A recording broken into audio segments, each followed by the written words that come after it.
परमेश्वर के आशीषित वचन को सुनने के लिए सब्सक्राइब करें 24/7 गॉस्पेल चैनल और बेल आइकन दबाना मत भूलिए। आप सबको जय मसीह की। Praise the Lord. आज हम विलाप गीत की पुस्तक से मनन करेंगे। विलाप गीत उसका 3रा अध्याय और उसके 22 वचन से 26 वचन तक। इससे पहले कि हम वचन में जाएं, हम अपनी आंखों को बंद करें और परमेश्वर से सामर्थ्य मांगे। धन्यवाद करते हुए इस समय हम आपके चरणों के निकट सबाते हैं। पिता, आपका धन्यवाद देते हैं आज के वचन के लिए। प्रार्थना करते हैं उसे आशीष दीजिए कि वो हमारे हृदय में कार्य कर सके। धन्यवाद के साथ ये प्रार्थना उद्धारकर्ता प्यारे यीशु मसीह के नाम से मांगते हैं, आमीन। आप मेरे साथ निकाल लीजिए विलाप गीत की पुस्तक और उसका 3रा अध्याय 22 पद से लेकर के 26 पद। इसमें बहुत सारी बातों को यिर्मयाह ने लिखा है। यिर्मयाह, जिसे रोने वाला भविष्यवक्ता कहा जाता था, उस यिर्मयाह को परमेश्वर ने चुना। यिर्मयाह नबी की पुस्तक और उसके पहले अध्याय और उसके 5 और 6 वचन को पढ़ते हैं तो हम पाते हैं कि यिर्मयाह को परमेश्वर ने बुलाया और जब उसने कहा मैं बालक हूं तो उसने कहा, परमेश्वर ने कहा उससे कि मैंने तुम्हें माता की गर्भ से ही चुना है। माता की गर्भ से यिर्मयाह चुना गया था। आज यदि आप अपने किसी कार्य के लिए चुने गए तो याद रखिएगा, माता की गर्भ से आप भी चुने गए हैं कि परमेश्वर के कार्य को इस संसार में रहकर करें। तो यिर्मयाह भी चुना गया था इसी कार्य के लिए।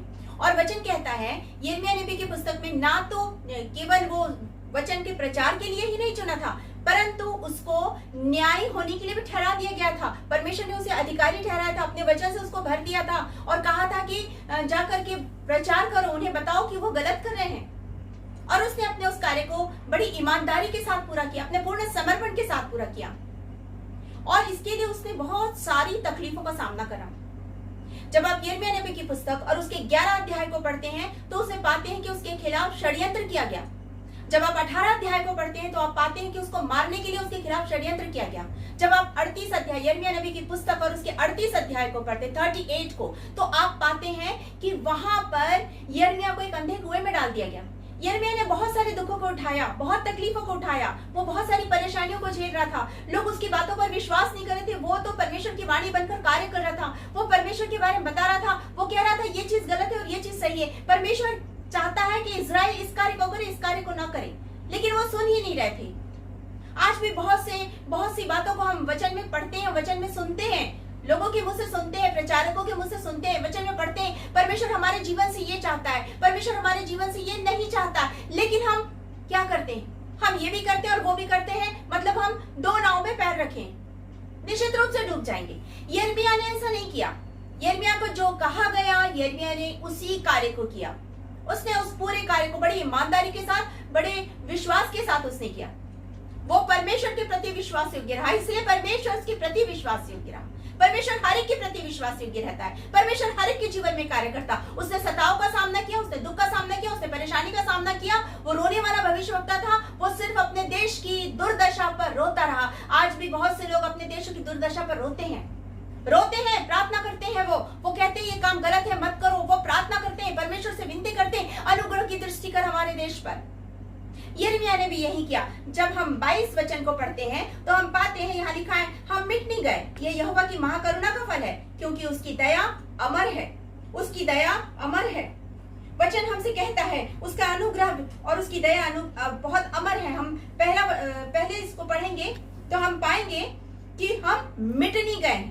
पहली लाइन में यही लिखा है कि हम मिट नहीं गए हैं। दूसरी लाइन में लिखा है उसकी महाकरुणा का फल है और तीसरी लाइन में लिखा है कि उसकी दया अमर है। सचमुच उसकी दया अमर है। जब हम 3 बातों को देखेंगे, इस पूरे इसमें 22 वचन से लेकर के 26 वचन तक हम 3 बातों को देखेंगे। पहला, वो अपने अनुग्रह और दया में विश्वास योग्य है। हमारा परमेश्वर अपने अनुग्रह और अपनी दया में विश्वास योग्य है। वो हम पर अनुग्रह करता है, वो हम पर दया करता है, वो हमारे जीवन में अद्भुत कार्य करता है। उसने हमारे पर इतना बड़ा अनुग्रह किया कि अपने इकलौते बेटे को इस संसार में भेजते हैं। उसका प्रेम है और ये प्रभु यीशु मसीह का अनुग्रह है कि उसने हमारे लिए उस कष्ट को सहा, हमारे अधर्म को, हमारे पाप को उसने उठाया कि हम शुद्ध हो जाएं, हम पवित्र हो जाएं। यहाँ हम इन्हीं बातों को पढ़ते हैं। वो विश्वास योग्य है। और इफिसियों की पत्री और उसके 2 अध्याय के पहले वचन में वो हमारे बताता है कि हम तो पापी थे, मिटने वाले थे, लेकिन उसने हमारे पापों को हमारी जिंदगी से मिटाया। यहाँ पर यिर्मयाह कह रहा है हम मिट नहीं गए। उसने इतने कष्टों को सहा लेकिन वो मिटा नहीं। क्यों? क्योंकि परमेश्वर का अनुग्रह उस पर है, परमेश्वर की दया उस पर है, इसलिए वो मिटा नहीं। वो अपने काम को करता रहा, जो परमेश्वर ने उसे सौंपा उस सेवकाई को वो करता रहा, निरंतर करता रहा। और वचन कहता है कि हम उसके हाथों में सुरक्षित हैं। वचन कहता है हम उसके हाथों में सुरक्षित हैं। ना तो वो हमें मिटने देता है, ना वो हमें बर्बाद होने देता, हमें नाश नहीं होने देता, परंतु अपने हाथों में हमें सुरक्षित रखता है, क्योंकि वो हमारा शरण स्थान है, वो हमारा बल है, वो हमें मिटने से बचाता है। वो महान परमेश्वर है, वो दयालु परमेश्वर है।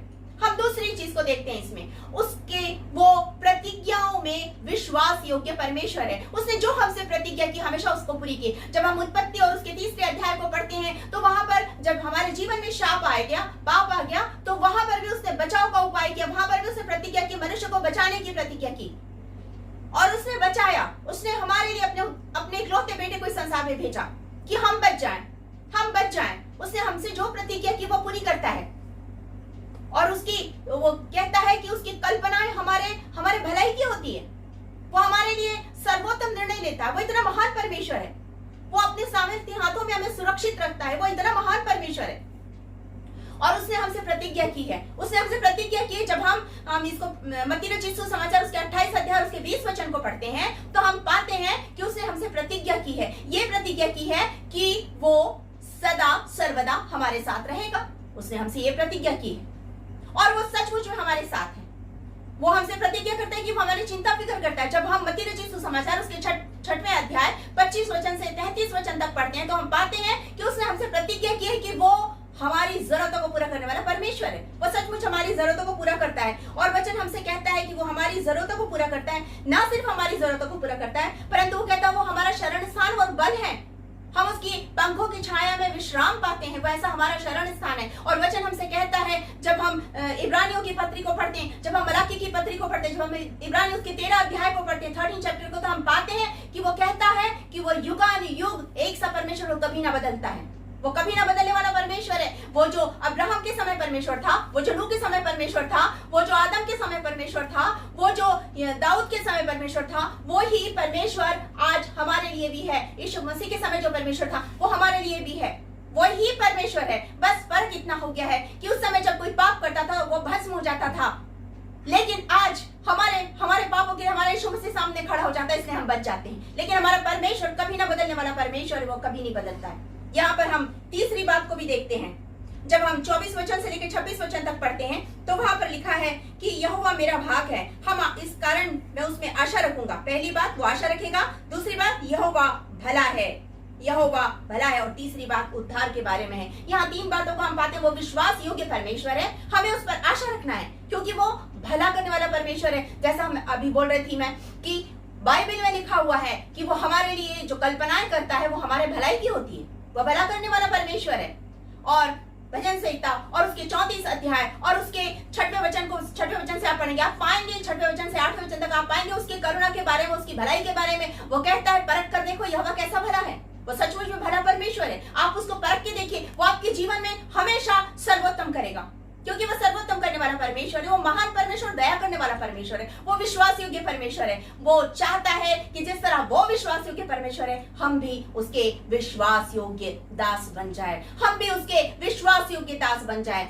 आज जब सारी सृष्टि कोरोना वायरस के कारण परेशानी में है, हमें रोने की जरूरत है उनके लिए जो नाश हो रहे हैं। हमें रोने की जरूरत है अपने देश के लिए जो नाश हो रहा है। हमें रोने की जरूरत है उन जवानों के लिए जो विनाश के कगार पर खड़े। हमें रोने की जरूरत है उनके लिए, उन बच्चों के लिए हमें रोने की जरूरत है। हमें रो रो कर गिड़गिड़ाकर प्रार्थना करना है, जिस तरह यिर्मयाह नबी ने किया प्रार्थना, रो के गिड़गिड़ाकर। आज हमें भी रोकर गिड़गिड़ाकर प्रार्थना करना है क्योंकि यहोवा परमेश्वर विश्वास योग्य परमेश्वर है।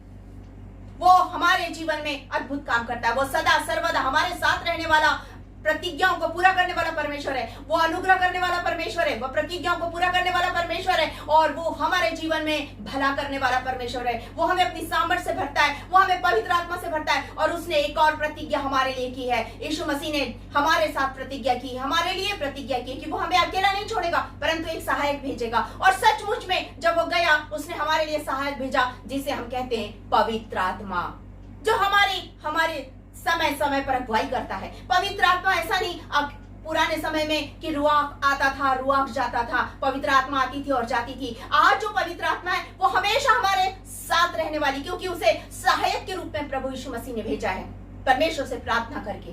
दूसरी बात, उसने हमारे लिए प्रतिज्ञा की है कि वो हमारे लिए जगह तैयार करने जा रहा है, और वो सचमुच हमारे लिए जगह तैयार करने जा रहा है। तीसरी, उसने प्रतिज्ञा की कि मैं आके तुम्हें ले जाऊंगा, मतलब वो आने वाला है हमें लेने के लिए और हमें लेके जाने वाला है।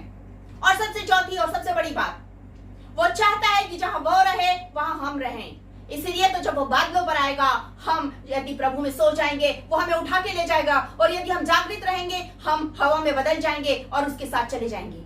ये उसकी प्रतिज्ञा है। वो विश्वास योग्य परमेश्वर है, उसने आज तक सब कुछ किया है, वो आगे भी हमारे जीवन में करेगा। यहाँ हम इन्हीं बातों को पाते हैं, जैसा यहाँ पर लिखा हुआ है। उसके हमने पहले पढ़ा, हम मिटे नहीं है, पर क्या है, उसकी महाकरुणा का फल है, उसकी दया अमर है और वो हर दिन नई होती जाती है। हम प्रति रात जब सोते हैं तो हम ये सोच के नहीं सोते कि हम सुबह उठेंगे कि नहीं। हम सोते हैं विश्वास के साथ सोते कि हम प्रभु की गोद में सो रहे हैं और प्रभु हमें जगाएगा, और सचमुच प्रभु हमें जगाता है। हम हर रात सोते हैं नए उमंग और उत्साह के साथ हम सुबह उठते हैं। ये परमेश्वर का अनुग्रह है, ये परमेश्वर की दया है, ये परमेश्वर की प्रतिज्ञा है। वो हमेशा हमारे साथ रहता है और वो हमारा शरण स्थान है। और जब हम उसकी छाया में रहते हैं तो हम ठिकाना पाते हैं, जैसा भजन संहिता भजन का लिखने वाला दाऊद कहता है भजन संहिता 91 में कि जो परम प्रधान की छाया में रहता है वो ठिकाना पाता है। सचमुच में हम ठिकाना पाते हैं। जिस दिन हम इस संसार को छोड़ेंगे हम उसके विश्राम में जाएंगे, हम उसके पास उस विश्राम में जाएंगे। ये उसकी दया है, ये उसका दिया हुआ वो दान है, अनंत जीवन जो उसने हमें दिया है। ये अनंत जीवन है और वो कहता है परख कर देखो यहोवा कैसा भला है। यहाँ पर लिखा है यहोवा भला है, वो उद्धार करने वाला है। क्या आप उस पर विश्वास करते हैं? क्योंकि वो विश्वास योग्य परमेश्वर। आज वो चाहता है आप उस पर विश्वास करें, जैसा यूहन्ना रचित सुसमाचार उसके 3 अध्याय के 16 वचन में पढ़ते हैं। जब हम उस पर विश्वास करते हैं हमें अनंत जीवन मिलता है। क्या आप विश्वास करते हैं? हाँ, यदि आप विश्वास करते हैं आइए हम प्रार्थना करें और परमेश्वर से कहें, परमेश्वर पिता हमारे जीवन में हम तेरे विश्वास योग्य दास बन सके, जैसा तूने मूसा के लिए कहा था कि ये मेरा विश्वास योग्य दास है। प्रभु हमें भी कहे कि तू मेरी विश्वास योग्य दासी है, तू मेरा विश्वास योग्य दास है। अपनी आंखों को बंद करें। प्रभु आपका धन्यवाद करते हैं पिता परमेश्वर इन वचनों के लिए। हम भी आपके विश्वास योग्य दास बनना चाहते हैं। जितने लोग इस समय सुन रहे हैं एक एक जन को आशीष दीजिए, हर एक की दुख तकलीफ परेशानी को दूर कीजिए, हर एक बीमार को चंगाई दीजिए।